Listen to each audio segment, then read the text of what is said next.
Panami, obmorski državi v Srednji Ameriki, je okoli 400 novinarjev z vsega sveta pregledovalo dokumente, na podlagi katerih so razkrili, da so številni bogati ljudje z vsega sveta tam nepregledno in protizakonito hranili denar.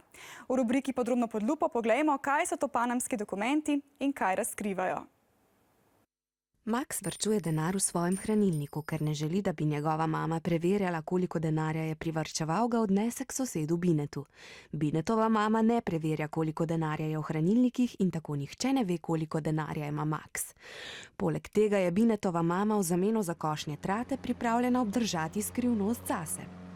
Približno to se dogaja v Panami in drugih davčnih oazah.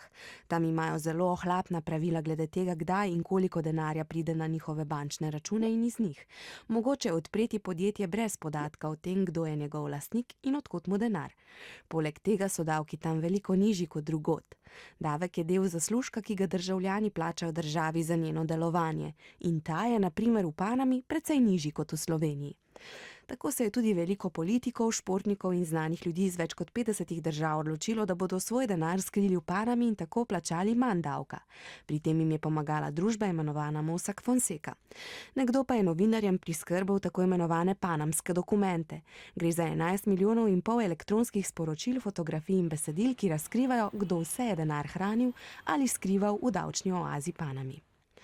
V panamskih dokumentih je poleg 74 Slovencev omenjenih veliko politikov, športnikov in znanih ljudi iz več kot 50 držav. Na primer nogometaš Lionel Messi, 28 nemških bank in islandski premier, ki je zaradi tega razkritja že odstopil.